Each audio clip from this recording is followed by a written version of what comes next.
દમણમાં ભારે વરસાદ અને મધુબન ડેમના પાણીના ધસમસતા પ્રવાહથી જેટી ઉપર લંગારેલી માછીમારોની બોટો દરિયામાં સ્વાહા।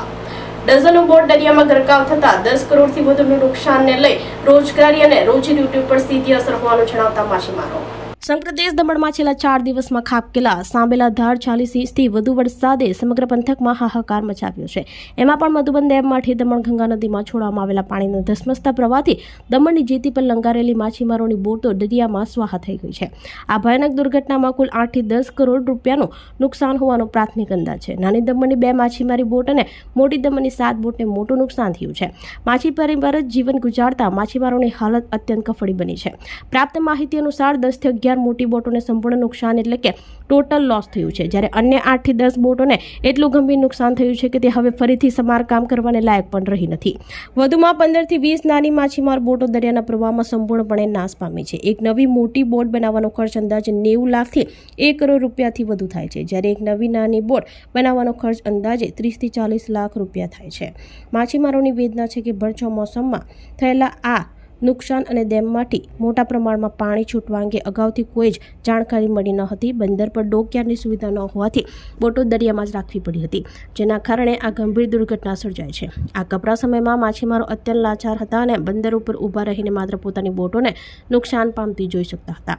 આ નુકસાનીથી કેટલાક પરિવારોની રોજગારી અને રોજીરોટી પર સીધી અસર પડી છે અને કેટલાક પરિવારોએ તો પોતાનું એકમાત્ર આવકનું સાધન ગુમાવ્યું છે। દર વર્ષે ચોમાસામાં ડોકયાર્ડના અભાવે માછીમારોને આ પ્રકારની મોટી નુકસાનીનો વારંવાર સામનો કરવો પડે છે। આથી સરકાર સમક્ષ તમામ બોટ માલિકો અને માછીમાર ભાઈઓને થયેલા નુકસાનનું પૂરતું વળતર આપવામાં આવે તેવી ઉગ્ર માંગ ઉઠી છે। સરકારી કર્મચારીઓ અને અધિકારીઓ ગ્રાઉન્ડ પર આવીને જાતે સુપરવિઝન અને સર્વે કરે તેમજ દરેક બોટ માલિક સાથે રૂબરૂ મુલાકાત કરી નુકસાનીની સચોટ ગણતરી કરી વધુમાં વધુ આર્થિક મદદ પૂરી પાડે તેવી રજૂઆત કરવામાં આવી છે। જય ભારત, મેં ગૌરાંગ ટંડેલ। આજે જે આપણું આ ભર મોસમના અંદર જે આપણી આ બોટોનું નુકસાન થયું છે, લગભગ આપણી 10 થી 11 12 પૂરી અને પૂરી ટોટલ લોસ થઈ ગઈ છે ને 8 થી 10 બોટ જેવી ના અંદર ગંભીર રીતે નુકસાન થયું છે ને બાકીની બીજી 15 થી 20 બોટ નાની માછીમારોની નાની બોટ એ પણ દરિયાની અંદર ટોટલ લોસ થઈ ગઈ છે।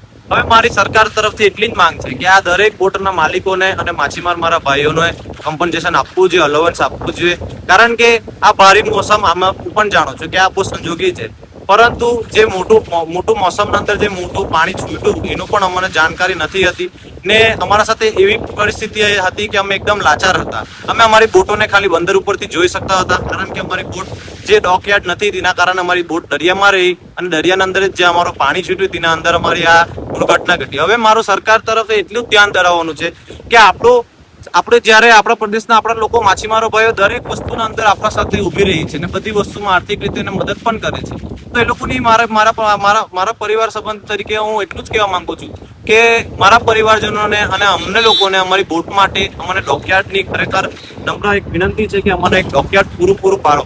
અંદાજે 10 થી 12 બોટનું નુકસાન ટોટલ લોસ થઈ ગયું છે અને 8 થી 10 બોટ ની નુકસાન થયું છે અને બાકીની 15 થી 20 બોટ નાની બોટ જે ટોટલ એ પણ ટોટલ લોસ થઈ ગઈ છે। આ જે મોટી બોટો છે જે એ બોટની કુલ રકમ 90 થી કરોડ રૂપિયાના ઉપરની રકમ છે આના ઉપર, અને એ એક બોટ બનવાનો કોસ્ટ 1 કરોડથી વધુનો ખર્ચો આના અંદર થઈ જાય છે અને નાની બોટ જે છે એ લગભગ 30 થી 35 40 લાખ રૂપિયાનો આ ખર્ચો આવી જાય છે નવી બોટ બનાવવા।